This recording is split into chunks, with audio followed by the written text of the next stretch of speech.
That's to sync the audio. Did you know that? Yeah, I did do that. Yeah, We've been doing that. We've been doing that shoots these days. True. Welcome to the Control Pod. Wow. Wow! Is a Yay! Oh my god, it's so funny. So, welcome to the Control Pod. My name is Jadyn. And my name's Alisha. And we are the co-founders of the Control Podcast. Mm-hmm. The proud co-founders. We got to be very proud. And we just thought podcasting, because we needed another podcast in this universe. Yeah, absolutely. No, but you used to do podcasting. Yeah, I know. I'm such a negative Nancy. I have missed it a lot. For those that do know me, I have a background in podcasting. I used to host a podcast called Life with Lamb, which hit about 110-ish episodes until your boy just got burnt out and had to find a real job and had to start actually making some money for himself, because I was not earning a cent. And not that things are about money, but I think with the trajectory of university and everything, you almost get funneled into this idea that, oh my God, like I should be making X amount after I graduate. And I think maybe being in the commerce degree and being in that industry sort of put my mind on that. So sort of like, I didn't lose the passion for it, but I lost the passion for it because I felt that it was burning me out and I was overthinking a lot of things. So I just stepped aside from it. But since starting all of this, I think there's been a higher calling to relaunch a podcast in some sort of aspect. And it was weird because Life with Lamb, sorry, I'm yapping. Life with Lamb was a podcast that I started because I wanted to interview people and entrepreneurs in the space that were doing the thing that they loved. And I had always admired that, because I think for the longest time in my degree, I never knew what I wanted to do. And I felt that I wasn't in a position where I felt that I loved the thing that I wanted to do. Like consulting didn't really interest me. Being a finance bro didn't really interest me, but business interested me, and trying to monetize something that you enjoy doing was always an interest of mine. And I think it got to a weird point last year in 2024 where I had interviewed that many people, but now I was starting to find something that I really enjoyed doing, which was videography. People obviously valued it because they started paying for me and asking for rates and everything. And I was like, what the hell is happening here? Like, I just enjoyed making videos, and that was sort of my background. So open up Control, and now we're here today, but I'm sure we'll flesh it out a little bit. And hopefully these podcast episodes are a little bit shorter, little 30 to 40 minute bites, but you know, Alisha and I can yap. So we'll see how we go. We'll try and me that yaps the most. Yeah. We listen and we don't judge. That's the thing. Maybe this is my space to sort of unpack a little bit, particularly because I was interviewing everyone, and I think I'm really good at facilitating a space where I listen and I try and ask questions that go that little bit deeper, but maybe I was missing that person that needed to do that for me. So in a selfish way, this is my sort of therapy. I love that.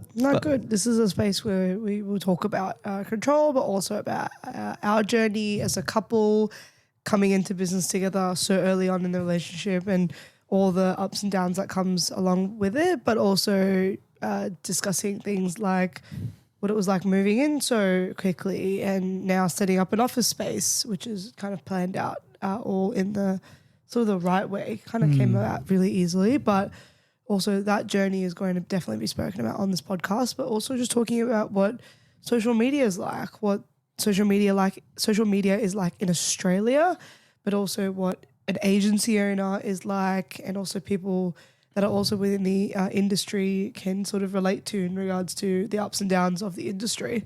But we also want to invite our clients that we have at Control along, because we love to share. We've left room for them here. The room. This is the room. Nice and cozy. Actually, I don't know how we're going to... Yeah, I don't know. How are we going to space out an extra client? We got to figure it out. Just sit on the bottom here on the floor. If you pan around, I mean, no one's here to record really, but if you pan around, we're looking at, not a lot of room. So that's going to be a really fun work in progress. I think, Maybe one at the desk. Potentially. Yeah, potentially. One at the desk, two here. Yeah. Just panning between the three is a lot. 3 is a lot. But It's why Gotta we make have. do. That's why we have the equipment that we do. But Yeah, that's a good description of sort of what we're going to be talking about. I'm even thinking now, like, we probably need an episode each where one person like interviews the other to get like that background and everything. Well, yeah, we want to bring our clients on because at the end of the day, like, we are very passionate and we very much value our clients, and not just the way that they are our clients, but also their growth in like owning a business and what that looks like for them. And we're learning along the way from them. They're obviously learning from us, and it's a joint growth journey together. And that's what makes it so much more fulfilling. So I think having our clients on the podcast will be very much eye-opening, not just for us, but for other people, but also just learning about how we can relate together. Yeah, just to jump in there, I think it's never been done before, really. I don't see many agencies really getting their clients on to talk as much. And they might be, I don't know, the face of the content a lot of the times. And I think what our niche is we actually try and get the owners and the founders in front of the camera, because you want to build that personal brand, buzzword.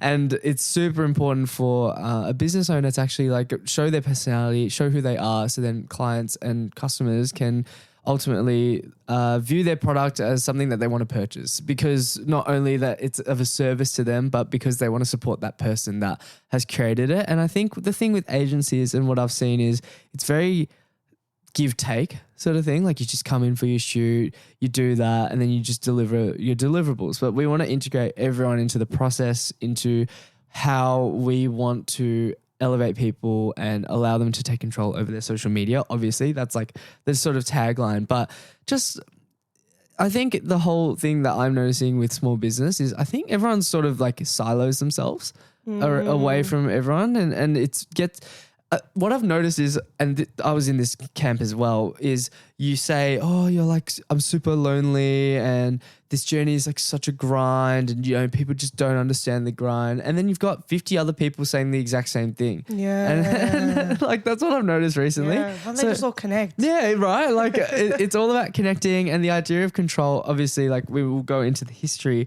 of it maybe in later episodes or even today, and how it was founded. But the idea of control and why it was named Control is because it's brandable. It's something that is higher than a social media agency. It's a community, now a podcast. It could be merch, although I know you have a hot take on merch. Be for another episode. Yeah, exactly. Definitely for another episode. I'm very much in your boat with it as well.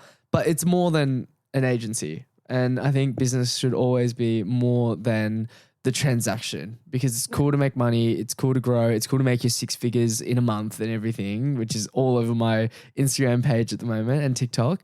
But what are the deep-rooted relationships that you can have with people, and how can you build together?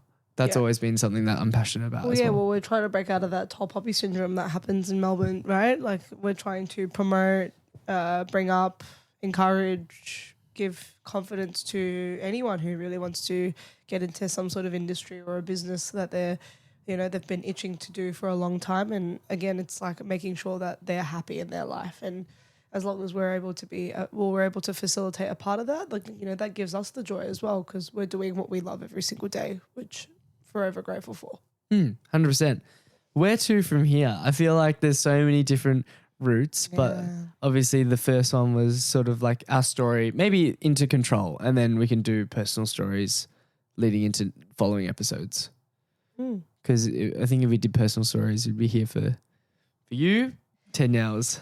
Forever. For me, I'm not too sure. What do you mean? Your story's quite interesting too. I think my story is quite interesting, but yeah, maybe we'll talk about Control and its inception, and how I think it came along. Yeah, I think before Control became Control, Alisha was definitely the big driver for it. So I'll hand it over to you. You can talk about the inspiration and the inception of Redacted, because it was a different name. Yeah.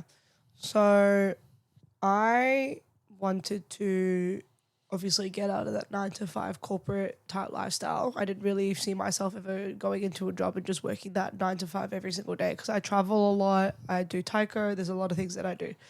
But how it kind of started was I was 2 years ago posting on my own social media and just kind of aesthetically posting things that I thought like color matched and really, because I really like aesthetic colors.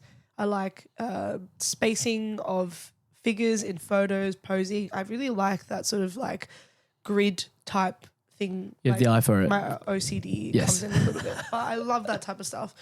So essentially I was doing my own Instagram, and then a lot of people were like, oh, can you take photos of me? I would take photos of them. A lot of the feedback I got was from people who were like, oh, your angles are great. Like, you know how to take photos, or your posts are really nice. And I was getting brand deals kind of happening out of the blue. Nothing that I really ever thought about to do. And then so I was like, okay, I'm actually really enjoying this. And the more brand deals I got, I was like, okay, this is kind of fun. I really like getting all these products and UGC, and was becoming popular and all that stuff. So I started doing my own content. It was great. Then I was like, wow, I really enjoy this. Like, I actually genuinely like love taking content. That's a bit different now, but I need to work on that. But now, back then, obviously, loved Great taking topic, content. that one, I reckon. Yeah. Great topic. And so I then was kind of dabbling in the idea of what if I did marketing or some sort of social media marketing. And the biggest struggle, I think, with going into a job that is a social media marketing like pathway is that if you do not have the experience in the degree or the industry, then it is really hard to get a job because you need to have a portfolio of work. And I didn't have that. I had my own Instagram as a portfolio. So that wasn't obviously sufficient enough. Technically, it is a portfolio though. Is it? I think these days so many brands are after your links to socials, like where do you post, how do you show up? And then obviously the UGC posts that you made weren't necessarily like posted on your page. Some of them in collaboration, which is always great, but you have a portfolio of videos that you've made for people. So I don't know. So I never saw that as good enough for a portfolio. For me, it was always like, what work do you do with a client? I never anything that was posted on my own page at the time wasn't visually seen as a client, like a piece of client work. It was like me just posting on my own Instagram. So yeah, back then didn't even think about things like that, right? I was like, okay, well, I don't have, the degree in marketing, or I don't have, a client experience or portfolio. So what do I do? And so during my corporate job, I decided to like maybe start pursuing social media more full-time, or trying to look at ways to do it more full-time on top of what I was doing for myself. And so I went to my hairdresser, and I essentially, they kind of voiced to me a couple of times that they were really wanting help with social media. And because I did content when I went to go get my hair done, I would like make a video and then tag them in it, and they loved it. And so they kind of voiced to me that they were looking for someone to do social media. And I was like, okay, this is like kind of, interesting. Let me give it a go. So I ended up onboarding them as a client for myself for, I think it was like 3-4 months. And they went from having their weekends booked only to then having their weekdays booked more, to then getting fully booked, and not even that, becoming recognized in public, like through their TikToks that we were making for them. We were making quite a lot of videos. I think we'd go on a Saturday for 2-3 hours, and I would make 10 videos in that one shoot. It was quite a lot to edit it full on. And it involved things like before and after hair transformations, or just trending content at the time, or interviews, or we would just try and come up with all these different ideas. And I was like, okay, well, they're actually popping off now, and their TikTok's still growing, like they're doing their own work, and it's great. And I was like, wow, this actually worked. I'm like, holy, like maybe there is like a potential and an opportunity here. So that's when I started to kind of slowly manifest this idea of starting a social media agency, mindful of the fact that there was already quite a bit of social media agencies out there as well. And what did I do? Become the generic cursive font logo. AV, little social media on it, and like every other like type of brand that does these days. Pretty much. You just stock standard Canva. Yeah. Oh my god, so cringe. It's back great. in the time. And But you did those sorry to bring you down. You did the paperwork. oh, for so a video cringe. I look shoot. at that video shoot. I'm like, my hair was like a bit gross back then too. It was like, it just was not it. It was not a vibe. And I feel like that all relates to the fact that if the energy is the right thing, if it's the right thing to do at the right time, like it'll show you somehow. And I look back and I'm like, that just didn't look good. Even though in my head I thought it did. Now that I look back, it's like it didn't. It's like that's how you know it wasn't the right time to start that. Like the energy wasn't there. I like It that. was forced almost. So anyway, decided to start a social media agency, had this idea and vision, didn't know how I was going to do it. I was a bit overwhelmed with the procedures and what needed to be done business-wise and creating a foundation for a business. And then came about Control My Social, because I was kind of brainstorming through names and I was brainstorming through some names and I really liked the idea of taking control of your social media. Where did that come about, actually? I think because as I was doing content for them, that's when my content started to lower. Because I was so busy focusing on editing their content and creating their content plans and everything that I was like not filming the content that I used to set up personal shoots like maybe 3 times a week just to get content. And I was posting like 3 times every 3 days or every 2 days. So it was very consistent and it was always had to be matched with the color aesthetic as well. So I had to plan what locations I was going to. But then once I started doing them, it was just too much. I got too busy. And so I decided like, okay, this isn't like my content's going down, like their content's going up. But this idea of them trying to take control over their social media as a business, like, you know, valuing social media in a business now. Every business needs to be doing social media. Like that's just end of full stop. In the day and age that we're in, if you're not taking control over your social media, then you're going to, unfortunately, not carry the same speed as other businesses in growth. So the idea, I guess, came along of just me trying to take out names of what I believed in and what I wanted people to do more. And I think it just came out. Like I think I was just writing words and then control, social media, take over, pursue, motivation, all these different words are coming out. Obviously, Control My Social came out the most. So I was like, great, created the Instagram for it, decided to launch it, did a video shoot as I was like doing a client shoot at the same time, and created this idea over a social media with Control My Social. Then what happened was corporate. Just 9 to 5 drains you. Being around people that aren't realistically your people. So much we can talk about a corporate story another time, but there's just so You say I didn't really work corporate. Oh, yeah. part-time. Retail. Sort of. Yeah, corporate just drains you. 9 to 5 every day. I was tired after I got home. I just wanted to switch off, like, because it was just so draining mentally every single day. And I came home, I'd watch TV or play games. I didn't want to do work. I didn't want to edit content. I didn't want to play. I just didn't have that motivation and drive to do it, you know?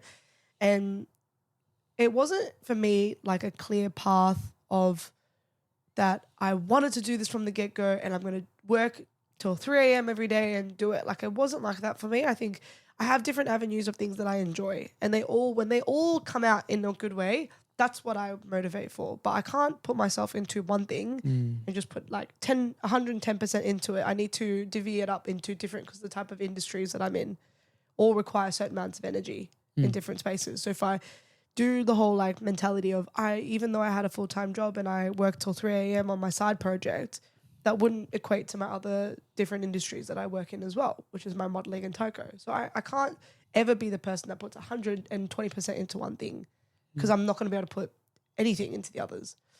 So it's about that balance as well. So paused the project, still did the client work with the hairdresser, but then I traveled quite a bit and that was obviously becoming difficult for them, having me not present on the Saturdays. And then, you know, we got to a point where my family had just booked a 2-month trip, December, January. So then I'm obviously away for 2 months. So we decided to pause it and kind of just see if we touch base again, if we come back, or if not, we don't. And they're doing really well on their social media as well. So, you know, props to them. They're like smashing it. And then, paused the project, didn't have the motivation to really kickstart it again, especially knowing that I was leaving for 2 months. And then I met you. Wow. What a story. And then we went on our first date to Yochi.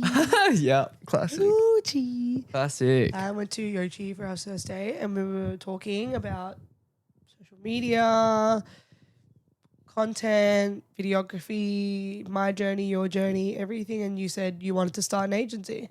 And I went, well, I feel like looking at your profile, it made sense, because it's interesting you say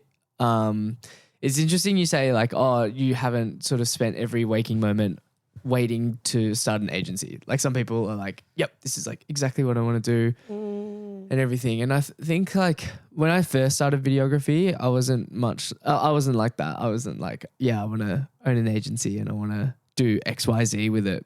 I think it was, more taking inspiration from seeing other people in the industry potentially and what they were doing. But thank you for the story. Thank you for the share. I think is that invitation for me to go into my story, or how should we do this? My life story. It's just about to control my social. And then anyway, so we had our first day. So anyway, okay. Back to me. We had our first day and we're chatting, and then I told you about my whole story, and then you're like, oh, and then you're like, oh, imagine if we started an agency together. And then I was like, wow, I don't know, that would be wild. And then I feel like you said it. I thought you said it. No, you said it. You said, what if we start an agency together? I was like, think oh my God, that'd be crazy. Let's do it. No, I think I said it as like a piss take, and then you went full like. You had your tism and you're like, oh, okay, let's do it. I was like, oh, fuck. Like she's being like for real, because I definitely had like my own clients and I was very comfortable with like what I was doing. We just met. Keyword comfortable. Very comfortable. Yeah, we just met. Okay. Little side dig. Thank you. Well, no, I don't think anyone ever wants, like, comfortable's great. But you and I both aren't people that ever just want to be comfortable. 100%. Yeah. We always want to be growing somehow, whether it's through videography, content, social media, or even just tyco modeling, fashion, anything. If there's a point where you are just sitting there comfortable, which to my stance, I have been like that the last couple of weeks, that's when we call each other out and we tell each other, come on, like, let's keep a move on. Yeah, 100%. So very, very comfortable in what I was doing. And then I was like, oh, like, haha, like it'd be funny. I think at the start of the year, I had considered starting an agency. Last year, start of last year, because getting my timelines wrong. So last year, bit of interjection from me. I was working social media at Lululemon in a helping hands role, so like an internship role, but it was a one-man team, and my ex-manager and I did really well, and we started implementing a bit more UGC. I think at the time Lululemon was posting a lot of like their brand photo shoots and stuff, and it just really stale content. And just with 3 years working there, I think I very much was like, why is our social media like that? It's just there's so many layers and technicalities to the product. I sound like a cult leader now because Lululemon is known as a cult, but the quality of garments is really, really good. But they weren't explaining that to any of our customers, right, or our guests, as we call them. And I think there's just so much more scope for them to really tell a story other than obviously their mental health and general wellness and well-being aspect. Like that's one pillar, but talk to the customer about like the product and the fabric and why it's so important. Because when I did my training, I had to do a 1 week course to learn about all the products, the way that you talk to people, the way that you interact, the systems, the processes.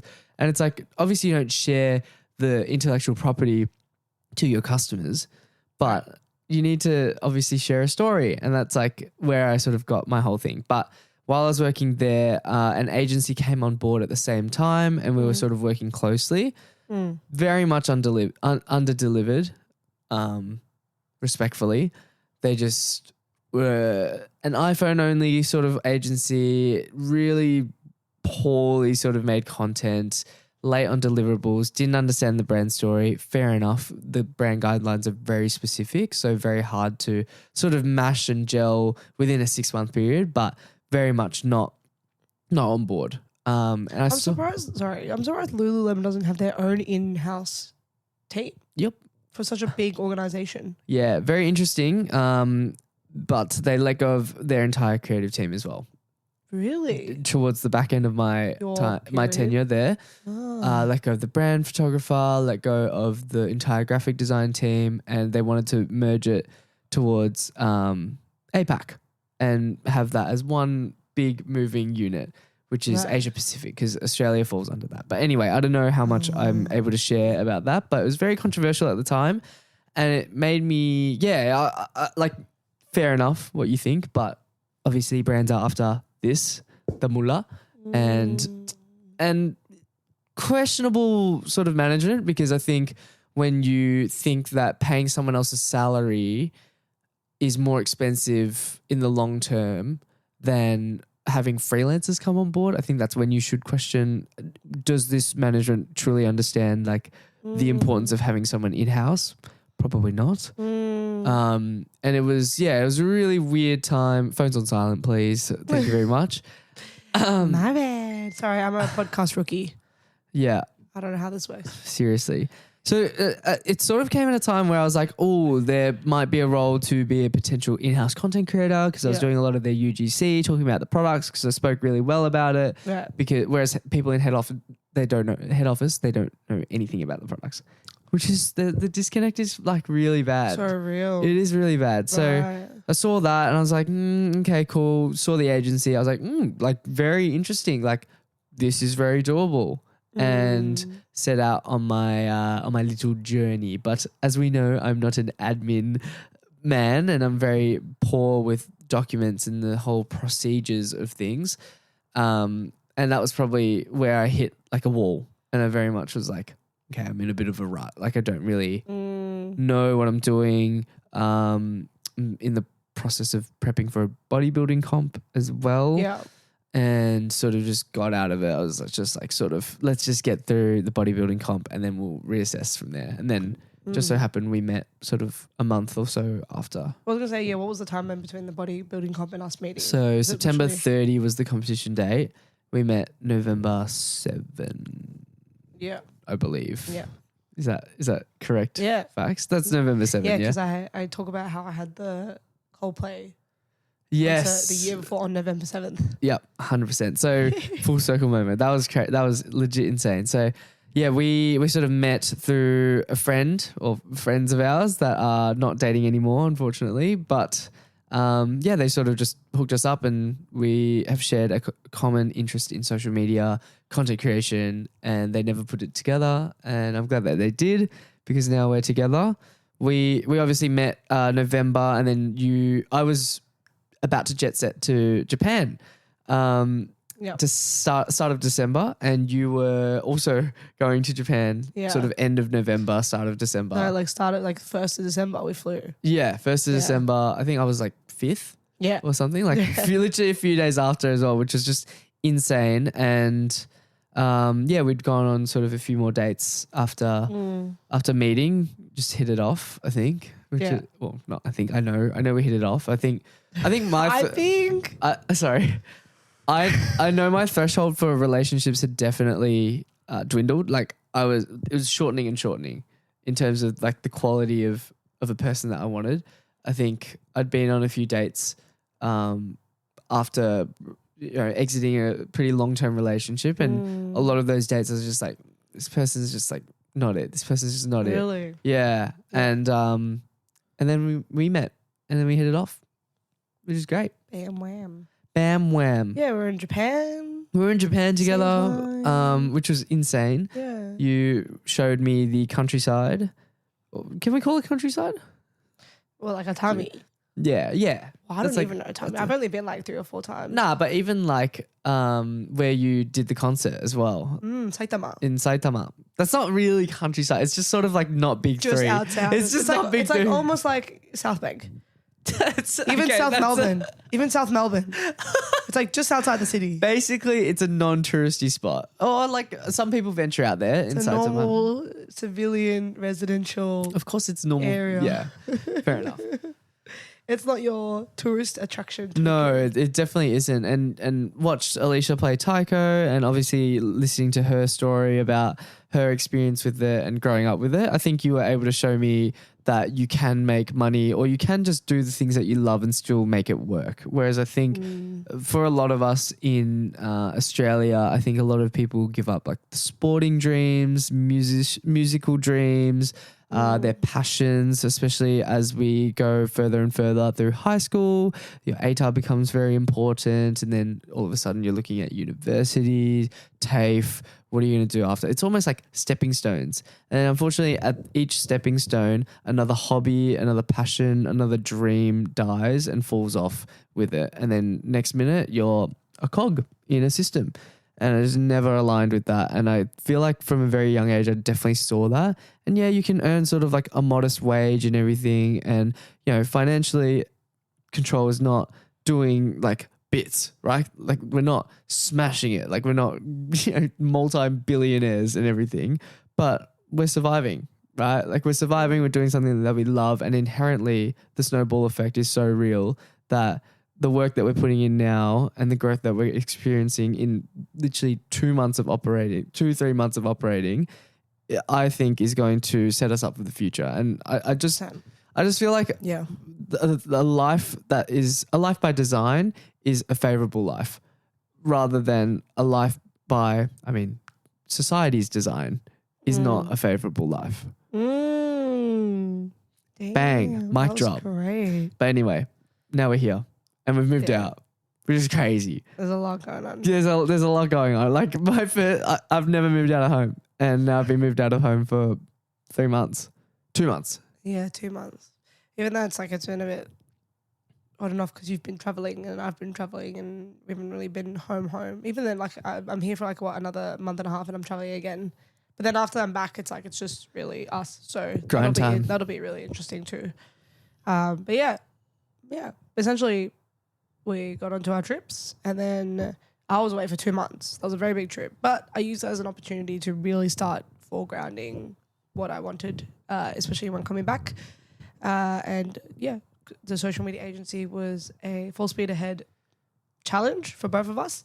Spent a lot of time while on the trip to build the foundations, understanding what we wanted, contracts, procedures, all the non-fun stuff for Jadyn, but fun stuff for me. I love it. I froth over admin. I don't know why, but I just I love admin.